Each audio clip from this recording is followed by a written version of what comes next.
नमस्कार। के न्यूज के खास कार्यक्रम स्पेशल रिपोर्ट में आपका स्वागत है। मैं हूं मनोज मानस और आज स्पेशल रिपोर्ट में हम सबसे पहले बात करेंगे ब्रांड यूपी के ब्रांड एम्बेसडर योगी की और यूपी में विकास की नई उड़ान की। वहीं बात करेंगे सीएम धामी के संस्कार सत्कार और सूबे के विकास के मसले पर हम आपको रिपोर्ट दिखाएंगे। साथ ही हम बात करेंगे राजधानी लखनऊ में तिहरा गोलीकांड यानी गोमती नगर में बैंक मैनेजर दिव्या मिश्रा की हत्या की सनसनीखेज वारदात की हम आपको रिपोर्ट दिखाएंगे और चलते चलते बात एक बार फिर जेन अल्फा के रोज की हम आपको दिखाएंगे। तो चलिए अब चलते हैं खबरों के विस्तार में और पहली अहम रिपोर्ट का रुख करेंगे।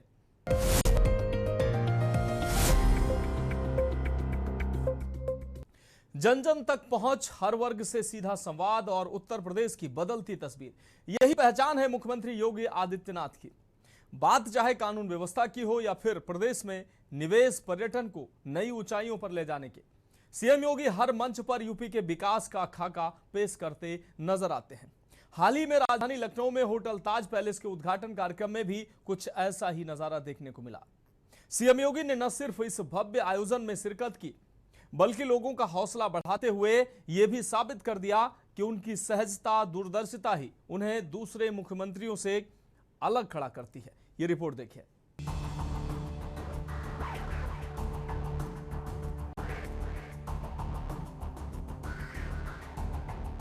यह लखनऊ का गोमती नगर इलाका है, मिठाई वाला चौराहा। दिन के समय यहां हजारों लोगों की आवाजाही होती है। हर मोड़ पर सीसीटीवी और पुलिस का पहरा होने का दावा किया जाता है। लेकिन इसी चौराहे पर बने आईसीआईसीआई बैंक के बाहर जो हुआ उसने हर किसी का कलेजा कपा दिया। रोज की तरह बैंक मैनेजर दिव्या मिश्रा अपनी ड्यूटी पर थी, लेकिन उन्हें क्या पता था कि बैंक की चौखट के बाहर उनका अपना ही पति मौत बनकर उनका इंतजार कर रहा है। घरेलू विवाद की चिंगारी इस कदर भड़की कि गोलियों की आवाज से पूरा इलाका दहल उठा। शुरुआती जांच के मुताबिक दिव्या मिश्रा और उनके पति मानस वाजपेयी के बीच पिछले लंबे समय से घरेलू विवाद चल रहा था। रिश्तों में कड़वाहट इस हद तक बढ़ चुकी थी कि बातचीत से निकलकर कानूनी और आपसी तल्खी तक पहुंच गई थी। बताया गया कि मानस अपनी बहन के साथ दिव्या से मिलने या हिसाब चुकता करने के इरादे से बैंक पहुंचा था। बैंक के बाहर ही दोनों के बीच तीखी बहस हुई। गुस्सा इस कदर सिर चढ़कर बोला कि मानस ने पिस्टल निकाली और सीधे दिव्या के ऊपर गोलियां दाग दी। दिव्या मौके पर ही लहूलुहान होकर गिर पड़ी। लेकिन सनक का ये खूनी सिलसिला यहीं नहीं रुका। अपनी पत्नी को मौत के घाट उतारने के बाद जब मानस की बहन ने उसे रोकने की कोशिश की तो मानस ने अपनी सगी बहन पर भी गोली चला दी। इसके तुरंत बाद उसने पिस्टल अपनी कनपटी पर रख दी और ट्रिगर दबा दिया। लिहाजा एक ही पल में 3 जिंदगियां गोलियों के धुएं में सिमट गईं। जिस चौराहे पर कदम कदम पर पुलिस पिकेट का दावा किया जाता है, वहां एक शख्स असलहा लेकर पहुंचता है, अपनी पत्नी की हत्या करता है, बहन को गोली मारता है और खुद सुसाइड कर लेता है। लेकिन पुलिस को भनक तक नहीं लगती। ये वारदात सिर्फ एक पारिवारिक विवाद का नतीजा नहीं है, बल्कि ये सवाल खड़े करती है कि राजधानी लखनऊ में आम नागरिक और कामकाजी महिलाएं कितनी सुरक्षित हैं। इस घटना की खबर मिलते ही प्रशासनिक अमले में हड़कंप मच गया। मृतका दिव्या मिश्रा पत्रकार प्रज्ञा मिश्रा की बहन बताई गई है, जिसके बाद इस मामले ने और भी गंभीर और हाई प्रोफाइल रूप ले लिया है। पुलिस के आला अधिकारी मौके पर पहुंचे, फोरेंसिक टीम ने साक्ष्य जुटाए, लेकिन जनता के मन में उठ रहे सवालों का जवाब किसी के पास नहीं था।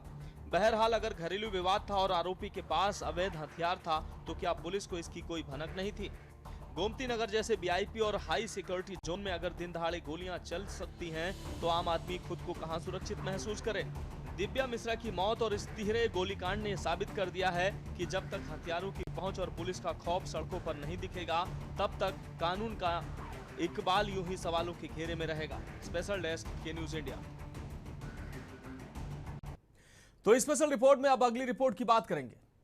देवभूमि उत्तराखंड एक ऐसा राज्य जहां अतिथि देवो भव केवल एक कहावत नहीं है, बल्कि यहां की परंपरा और संस्कारों में बसा हुआ है। इस संस्कृति और आतिथ्य सत्कार की एक बेहद खूबसूरत तस्वीर राजधानी देहरादून में देखने को मिली है। अवसर था देहरादून में आयोजित भारतीय वन सेवा यानी आईएफएस परीक्षार्थियों के संवाद कार्यक्रम का, जहां देश के उपराष्ट्रपति के साथ मुख्यमंत्री पुष्कर सिंह धामी भी मौजूद रहे। इस दौरान सीएम धामी का अतिथियों के प्रति सम्मान और सजगता का रूप जो है वो साफ तौर पर नजर आया। सीएम धामी ने न सिर्फ उत्तराखंड की गौरवशाली सांस्कृतिक परंपरा को निभाया, बल्कि राज्य की उपलब्धियों और पर्यावरण संरक्षण जैसे अहम मुद्दों पर युवा अधिकारियों के साथ विस्तार से चर्चा भी की। देखिए देहरादून से हमारी ये खास रिपोर्ट। यादगार अवसर भारतीय वन सेवा यानी कि IFS के परिवीक्षार्थियों से संवाद कार्यक्रम का, जहां देश के माननीय उपराष्ट्रपति के साथ मुख्यमंत्री पुष्कर सिंह धामी सहभागिता खास रही। आपको बता दें कि कार्यक्रम के दौरान सीएम धामी का गरिमामय व्यवहार और अतिथियों के प्रति सम्मान पूरी तरह से छाया रहा। धामी ने न सिर्फ उत्तराखंड की अतिथि देवो भव की भावना को चरितार्थ किया, बल्कि एक कुशल और सजग नेतृत्व की छाप भी छोड़ी है। वहीं इस दौरान मुख्यमंत्री ने भावी IFS अधिकारियों को पर्यावरण, वन संरक्षण और जन भागीदारी का पाठ भी पढ़ाया। सीएम धामी ने उत्तराखंड की पर्यटन, वनों की सुरक्षा, सतत विकास और राज्य सरकार की जन कल्याणकारी उपलब्धियों पर भी विस्तार से चर्चा की। साथियों, आदरणीय उपराष्ट्रपति जी का संपूर्ण सार्वजनिक जीवन सादगी, समर्पण और जनसेवा की भावना का प्रेरणादायी उदाहरण रहा है। जमीनी स्तर से सार्वजनिक जीवन की शुरुआत कर देश के दूसरे सबसे बड़े संवैधानिक पद तक पहुंचने की आपकी गौरवमयी यात्रा परिश्रम, संकल्प और राष्ट्र सेवा के प्रति आपकी अटूट प्रतिबद्धता को दर्शाती है। आपने लंबे समय तक सार्वजनिक जीवन में सदैव राष्ट्रहित और जनहित को सर्वोच्च प्राथमिकता दी है। राज्यसभा के माननीय सभापति के रूप में भी आपने संसदीय परंपराओं और लोकतांत्रिक मूल्यों को मजबूत करने में अपनी बहुत महत्वपूर्ण भूमिका निभाई है। आज आपके तेजस्वी विचारों से, आपके मार्गदर्शन से हमारे युवा वन अधिकारी, जिन्हें निसंदेह अभी विभिन्न क्षेत्रों में अपनी सेवाएं देनी हैं, बहुत सारे क्षेत्रों का समन्वय करना है और सेवा के पथ पर एक नई ऊर्जा के साथ उनको जाने के लिए आपका मार्गदर्शन प्रेरित करेगा। आज के इस अवसर पर मैं सभी अपने युवा प्रोबेशनर्स को भी भारतीय वन सेवा में शामिल होने के लिए आप सभी को अपने हृदय से आप सबको बधाई देता हूं, आप सबको शुभकामनाएं देता हूं। उन्होंने रेखांकित किया कि कैसे देवभूमि विकास और पर्यावरण के संतुलन का एक आदर्श मॉडल प्रस्तुत कर रही है। सीएम धामी ने कहा कि उत्तराखंड देवभूमि है और यहाँ आने वाला हर अतिथि हमारे लिए ईश्वर तुल्य है। हमारे जो नए IFS अधिकारी हैं, वे देश के हरित भविष्य के कर्णधार हैं। हमें विकास भी चाहिए और अपनी समृद्ध प्राकृतिक धरोहर को बचाना भी हमारी सबसे पहली प्राथमिकता है। आज आदरणीय प्रधानमंत्री श्री नरेंद्र मोदी जी के नेतृत्व में देश विकसित भारत के संकल्प के साथ आगे बढ़ रहा है और विकास यात्रा में पर्यावरण संरक्षण का भी समान महत्व दिया जा रहा है। मिशन लाइफ और एक पेड़ मां के नाम जैसे अभियानों के माध्यम से पर्यावरण संरक्षण को जन भागीदारी और जिम्मेदार जीवन शैली से जोड़ा जा रहा है। आदरणीय प्रधानमंत्री जी के मार्गदर्शन में हमारी सरकार भी पर्यावरण संरक्षण और विकास के बीच एक मजबूत संतुलन बनाकर काम कर रही है। हमने राज्य में देश का सबसे बड़ा जो अतिक्रमण विरोधी अभियान चलाकर 13,000 एकड़ से भी अधिक वन भूमि को अवैध कब्जों से मुक्त कराया है। वहीं उत्तराखंड देश का पहला राज्य है जहां समर्पित फॉरेस्ट ड्रोन फोर्स का गठन किया गया है। साथ ही चारधाम यात्रा पर डिजिटल डिपॉजिट रिफंड सिस्टम लागू किया गया है, जिसे शीघ्र ही पूरे प्रदेश के अंदर विस्तार दिया जाएगा। हमने यह भी सुनिश्चित किया है कि विकास की परियोजनाएं पर्यावरण की कीमत पर न हो। राजाजी टाइगर फोर्स से गुजरने वाली दिल्ली देहरादून एक्सप्रेस वे पर लगभग 12 किलोमीटर लंबा एलिवेटेड वन्यजीव कॉरिडोर इसका एक बहुत बड़ा उदाहरण है। सीएम धामी ने जोर देकर कहा कि देवभूमि उत्तराखंड के लिए विकास जितना आवश्यक है, पर्यावरण और प्रकृति का संरक्षण भी उतना ही महत्वपूर्ण है। उन्होंने दोनों के बीच संतुलन बनाने की भी बात कही। मुख्यमंत्री ने युवा IFS अधिकारियों का मार्गदर्शन करते हुए कहा कि वे देश के हरित भविष्य के कर्णधार हैं। वनों की सुरक्षा और वन्य जीवों की संरक्षण में तकनीक और जन भागीदारी का उपयोग बढ़ाने का आह्वान भी किया।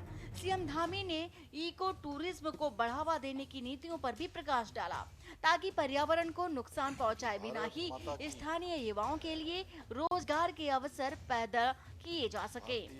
साथ ही ग्रीष्म काल में वनों को आग से बचाने और वन संपदा को सुरक्षित रखने के लिए कड़े कदम उठाने और आधुनिक तकनीकों को और आधुनिक तरीकों को अपनाने पर भी बल दिया। संस्कारों का सम्मान और विकास का विजन मुख्यमंत्री धामी के इस स्वरूप ने इस कार्यक्रम को बेहद खास बना दिया। वहीं युवा अधिकारियों के लिए भी यह संवाद प्रेरणादायी रहा। स्पेशल डेस्क के न्यूज इंडिया। तो फिलहाल स्पेशल रिपोर्ट में वक्त एक अहम ब्रेक का है। ब्रेक के बाद अगली अहम रिपोर्ट का रुख करेंगे।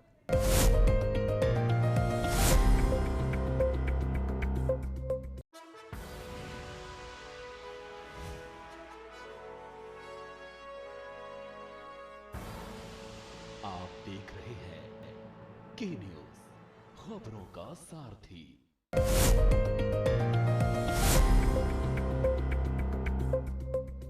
तो स्पेशल रिपोर्ट में अब अगली अहम रिपोर्ट की बात करेंगे। उत्तर प्रदेश की राजधानी लखनऊ, जिसे तहजीब और सुरक्षा का शहर माना जाता है, गुरुवार को गोलियों की तड़तड़ाहट से यह शहर थर्रा उठा। गोमती नगर जैसे पॉश और सबसे व्यस्ततम इलाके मिठाई वाला चौराहा पर दिन दहाड़े जो हुआ उसने खाकी के इकबाल की धज्जियां उड़ाकर रख दी। दरअसल आईसीआईसीआई बैंक की मैनेजर दिव्या मिश्रा की उनके ही पति मानस वाजपेयी ने बैंक के ठीक बाहर गोली मारकर हत्या कर दी। इतना ही नहीं, उनके सनकी पति ने अपनी बहन को भी गोली मारी और फिर खुद को भी गोली से उड़ा लिया। दिव्या मिश्रा पत्रकार प्रज्ञा मिश्रा की बहन बताई गई हैं। आखिर इस खूनी खेल के पीछे की पूरी कहानी क्या है, हमारी इस खास रिपोर्ट में देखिए।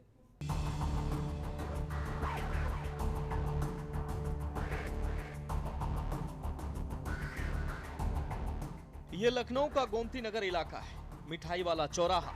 दिन के समय यहाँ हजारों लोगों की आवाजाही होती है। हर मोड़ पर सीसीटीवी और पुलिस का पहरा होने का दावा किया जाता है। लेकिन इसी चौराहे पर बने आईसीआईसीआई बैंक के बाहर जो हुआ उसने हर किसी का कलेजा कपा दिया।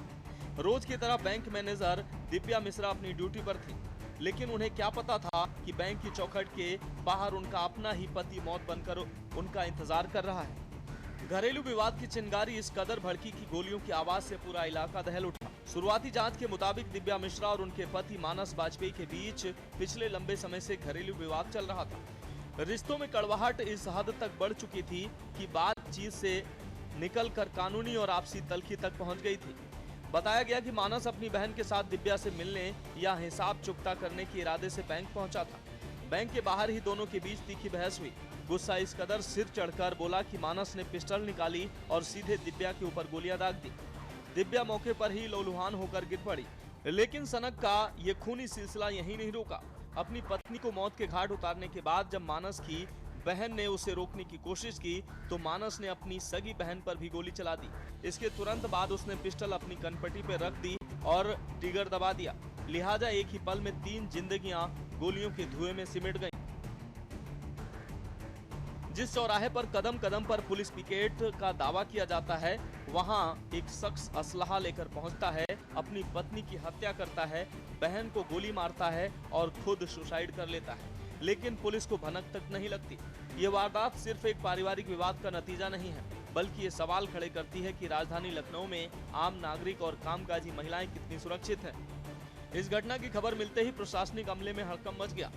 मृतका दिव्या मिश्रा पत्रकार प्रज्ञा मिश्रा की बहन बताई गई है, जिसके बाद इस मामले ने और भी गंभीर और हाई प्रोफाइल रूप ले लिया है। पुलिस के आला अधिकारी मौके पर पहुंचे, फॉरेंसिक टीम ने साक्ष्य जुटाए, लेकिन जनता के मन में उठ रहे सवालों का जवाब किसी के पास नहीं था। बहरहाल अगर घरेलू विवाद था और आरोपी के पास अवैध हथियार था, तो क्या पुलिस को इसकी कोई भनक नहीं थी?